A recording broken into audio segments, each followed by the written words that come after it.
बानी पीटीआई और बुशरा बीबी पर तोशाखाना केस में जुर्म साबित। बानी पीटीआई और बुशरा बीबी को 14 साल कैद की सजा सुना दी गई।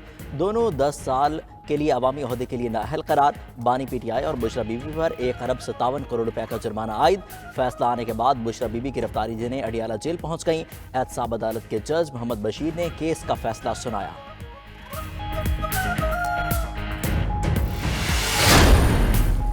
वकला को जिरह करने दी गई, ना अपने गवाह पेश करने की इजाजत मिली। हम इस्लामाबाद हाई कोर्ट से रजू करने जा रहे थे कि फैसला सुना दिया गया।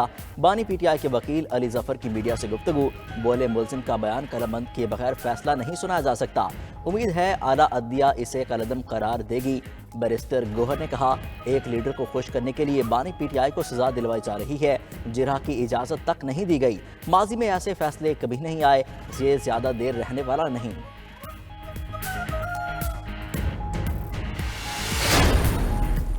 बानी पीटीआई का अपना दौर दूसरों को चोर चोर कहते गुजरा। आज साबित हो गया चोर कौन है। बानी पीटीआई समझते थे ताकत से दूसरों का मुंह बंद कर लेंगे। मरियम औरंगजेब की मीडिया से गुफ्तगू। कहा, बानी पीटीआई ने कौमी खजाने पर डाका डाला।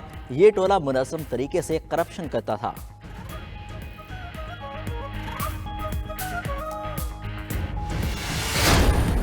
बानी पीटीआई का फ्रॉड और चोरी दुनिया के सामने आया हो गई। बानी पीटीआई ने अरबों के तहाइफ को औने पौने दामों में बेचा। जाली रसीदें जमा कराई गईं। रहनुमा मुस्लिम लीग नून अता तारा ने बानी पीटीआई को आड़े हाथों ले लिया। न्यूज़ कॉन्फ्रेंस में तनकीदी तीरों की बौछार कर दी। कहा, 2018 के बाद बानी पीटीआई के असासों में बेपनाह इजाफा हुआ। बानी पीटीआई और गैंग ने मिलकर करोड़ों की चोरी की।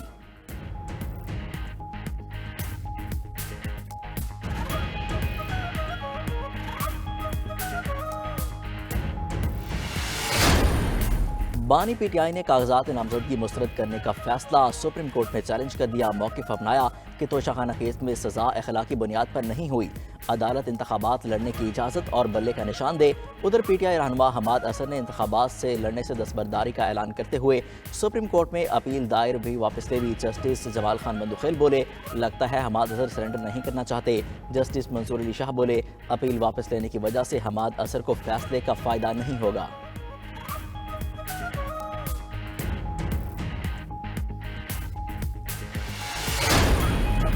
और कितनी कुर्बानियां चाहिए, हम कई बार एक सुराख से डसे गए। रहनुमा एमकेएम पाकिस्तान खालिद मकबूल सिद्दीकी का कहना है कि एमकेएम की हिमायत के बगैर सिंध का वज़ीर आला नहीं ला सकते। आप हमारे पास किस मुंह से आएंगे, हमें भी आपसे कोई उम्मीद नहीं। कितने आरओज़ कितने डीआरओज़ खरीदे गए, इसका हिसाब कौन करेगा।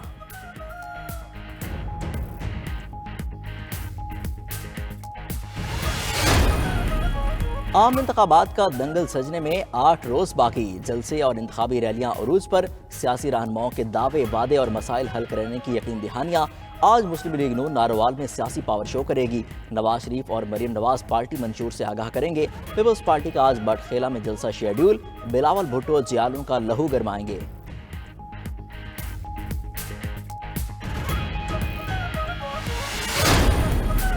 आम इंतखाबात में वक्त कम, मुकाबला सख्त। उम्मीदवारों की जानिब से तशहीरी मुहिम जोर पकड़ चुकी। मुल्क के दीगर शहरों की तरह पेशावर के प्रिंटिंग मार्केट में भी उम्मीदवारों की तशहीरी पोस्टर्स और दीगर मवाद की प्रिंटिंग जोरों पर।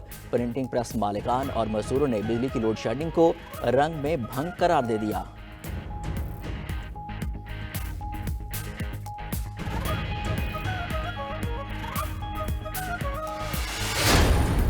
लाहौर समेत पंजाब के मुख्तलिफ शहरों में बादल बरस पड़े। बारिश से फिजा निखर गई।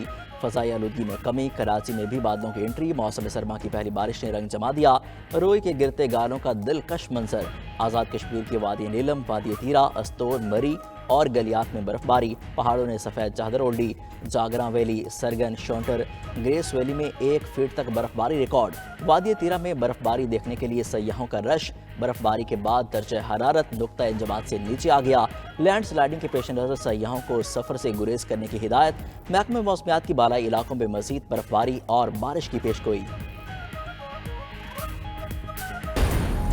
पंजाब हुकूमत का अहसन इकदाम। असलहा लाइसेंस अब ऑनलाइन मिलेगा।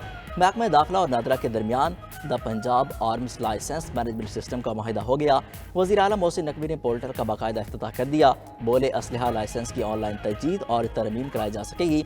वरसा को मुंतकिली भी ऑनलाइन होगी।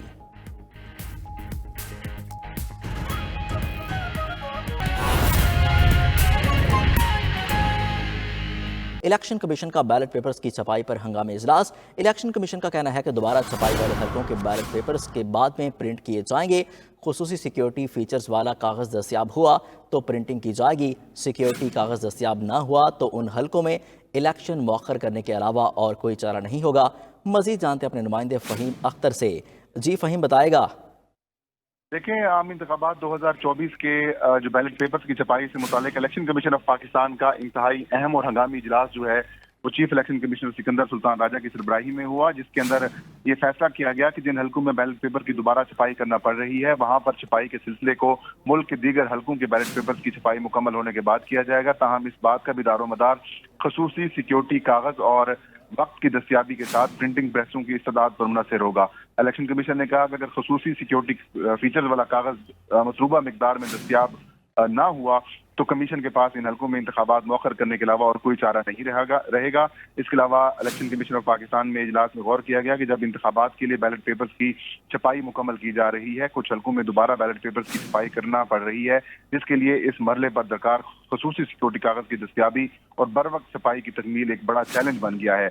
इजलास में बताया गया कि 2018 के आम इंतखाबात में बैलेट पेपर्स की छपाई के लिए 800 टन खसूसी सिक्योरिटी फीचर्स वाला कागज इस्तेमाल हुआ था, जबकि 2024 में उम्मीदवारों की कसीर तादाद के पेश नजर लगभग 2400 टन खसूसी सिक्योरिटी फीचर्स वाले कागज की जरूरत पड़ी। ताहम इलेक्शन कमीशन ने सूरत हाल की संगीनी के बायस बैलेट पेपर के साइज को कम करने का फैसला किया, जिससे खसूसी सिक्योरिटी कागज की जरूरत 2170 टन रह गई। ताहम ये तादाद महज एक दफा बैलेट पेपर की छपाई के लिए बामुश्किल काफी है।